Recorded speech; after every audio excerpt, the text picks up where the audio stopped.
লেখাপড়া কাজে লাগে নিশ্চয়ই, কিন্তু লেখাপড়া না হলে যে একবারে সব কিছু উল্টে যাবে, বিদ্যা বুদ্ধি বন্ধ হয়ে যাবে তাও না। এই মেয়েরা যাদের কথা বলছে, একটার নিজের নামও লিখতে পারে না। আমাদের পুরো গ্রামীণ ব্যাংক আমরা যে করছি শুধু মেয়েদের দিয়ে করছি, চিন্তা করো তখন সমাজের অবস্থা কী ছিল। মেয়েদের কাছে যাওয়াটা একটা বিপজ্জনক জিনিস। মোল্লা মৌলবী সবাই চিৎকার করে কী করেন কী করেন কী। তো সেখানে গিয়ে আমরা মেয়েদের সঙ্গে কাজ করছি, সারা বাংলাদেশ জুড়ে মেয়েদের হাতে টাকা দিয়ে দিয়েছি, তারা পাল্টে করেছে সব। আমাকে তোমাদের উপদেশ দেওয়ার কিছু নাই, শুধু মনে করে দেওয়া যে শক্তিটা আছে তোমাদের কাছে। আমি দেখে আসতেছি, রংপুরও আসতেছি, সব জায়গায় যেতেছি, একই কথা। সে যত অজপাড়াগা বলে তো বাংলাদেশ আর জায়গা নাই, আগে যে অজপাড়াগা বলা হতো এটা নাই। এই যন্ত্র যখন এসে গেছে, তুমি বিশ্বের দরবারে চলে গেছো। এখানে বসে যা করতেছো, ওইখান থেকে সেই সময়ের সঙ্গে কথা বলতেছে, আয়োজন করতেছে, কি করবে, কি স্বপ্ন, কিভাবে করবে। কাজে এগুলো মিলে ছেলে এবং মেয়েদের কাছে যেন ভুলে না যাও যে মেয়েরা হতে পারবে না। মেয়েরা তোমাদের সেটা কম না।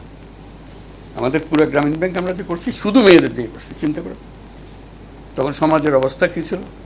মেয়েদের কাছে যাওয়াটা একটা বিপজ্জনক জিনিস। মোল্লা মৌলবী সবাই চিৎকার করে কী করেন কী করেন কী। তো সেখানে গিয়ে আমরা মেয়েদের সঙ্গে কাজ করছি, সারা বাংলাদেশ জুড়ে মেয়েদের হাতে টাকা দিয়ে দিয়েছি, তারা পাল্টে করেছে সব। তখন 10 টাকা 20 টাকা হলো অনেক টাকা। আমরা তাদেরকে 100 টাকা 200 টাকা 500 টাকা দিচ্ছি, চিন্তা করতে পারিনি। পুরুষরা বলছে বাপরে বাপ, না বুঝা না শুনে তোমার টাকা দিয়ে দিল। এই পরিবর্তন, শুধু সে টাকাটা পেয়েছে, আর কিছু দিন আমার বুদ্ধি দিই না, কিছু বুদ্ধি তার কাছে আছে, বুদ্ধির জন্য সে কারো কাছে যায়। শুধু আটকে গেছিল, কিছু নাই, হাতে কিছু নাই, পরিবারের কিছু নাই, তার মেয়েদের হাতে তো প্রশ্নই করে। কাজে মেয়েদেরকে শুদ্ধ নিয়ে মুক্ত করে যদি অগ্রসর হতে পারি, তাহলে এটা এমনিতেই দৃষ্টান্ত হয়ে আছে বাংলাদেশ। বহু জিনিসের ব্যাপারে বাংলাদেশ গ্রামীণ ব্যাংকের জন্য বিখ্যাত হয়ে আছে সারা দুনিয়া। তারপর নানা বিষয় আছে, সামাজিক ব্যবসার কথা বলি, সেটার জন্য বিখ্যাত হয়ে আছে। বহু বিষয়ে বিখ্যাত, যেখানে আমার ডাকে কথা বলাই সব। এই যে শুনছো যে অমুকের সঙ্গে দেখা হইতেছে, ডাকতেছে যে ওই কী করবে, আমার বুদ্ধিটা তো বুদ্ধি একটা, এই যেটা তোমাদের বলছি এটাই বুদ্ধি, যে আত্মবিশ্বাস আনা তরুণদের মাঝখানে। লেখাপড়া কাজে লাগে নিশ্চয়ই, কিন্তু লেখাপড়া না হলে যে একবারে সব কিছু উল্টে যাবে, বিদ্যা বুদ্ধি বন্ধ হয়ে যাবে তাও না। এই মেয়েরা যাদের কথা বলছে, একটার নিজের নামও লিখতে পারে না,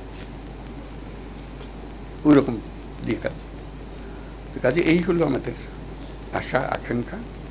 তোমাদেরকে আজকে বাবা দিতে আসলাম, যেটুকু করছো, কিন্তু পথ এখনো বাকি আছে, এটা পরিষ্কার করতে হবে, এটার থেকে ছাড়তে হবে। এটা আমরা গন্তব্যটা কিছু মুক্ত হয়ে যাওয়া, আমাদের কেউ টেনে রাখতে পারবে না। নিয়ম নীতি যা আছে নিয়ম নীতির মতো বলবো। মাঝখানে একটা কথা বারে বারে আসছে, সেটাও তোমাদের বলি, পত্রপত্রিকা আসতেছে, খামোকা একটা জিনিস হয়েছে, হিন্দুদের আক্রমণ করতেছে, বৌদ্ধদের আক্রমণ করতেছে। কি সংখ্যালঘু কয়জন আছে রে ভাই, কি জন্য তাদের নিয়ে টানাটানি করতেছে? এটা কি দেশের মানুষ না?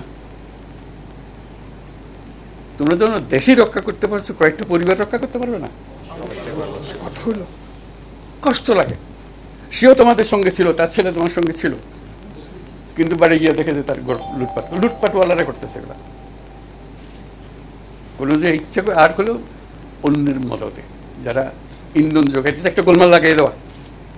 তো গোলমাল লাগাইতে পারলে তাদের খুব মজা, যে আজকে ভালো লাগলাম। তাদের সবসময় লেগে আছে তোমাদের আটকানোর ব্যবস্থা রেখে, এগুলো আটকানো বলতে কেউ ছুঁতে পারবে না, আমরা আছি।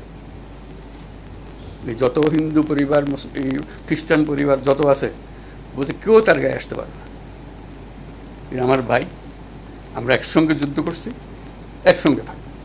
এটা পুরা বাংলাদেশ একটা পরিবার আমাদের। এর চেয়ে সুন্দর পরিবার আর নাই পৃথিবীতে। পৃথিবীতে বহু দেশ আছে, এত সুন্দর পরিবারের আর নাই। একদম এক ভাষা, এক জিনিস, এক কথা। তুমি যে দেশে যাও, এইখানে একরকম, এখানে আরেকরকম, বহু রকমের প্যাচপ্যাচ। আমাদের কোনো প্যাচপ্যাচ নেই। এত সুন্দর একটা দেশ, কোথায় চলে যেতে পারতাম না। শুধু মনটাকে যদি আমরা শক্ত রাখতাম এবং তোমাদের রাস্তাটা খুলে দিতাম, নানা রকমের প্যাচপ্যাচের মধ্যে ফেলাই না দিতাম, তাহলে আমরা মুক্ত হয়ে যেতাম। বেগম রোকেয়া নারীদের মুক্ত করছে, এখন পুরো রংপুর সারা বাংলাদেশকে মুক্ত করবে। এটাই হলো তোমাদের কাজ, এটাই হলো কাজ।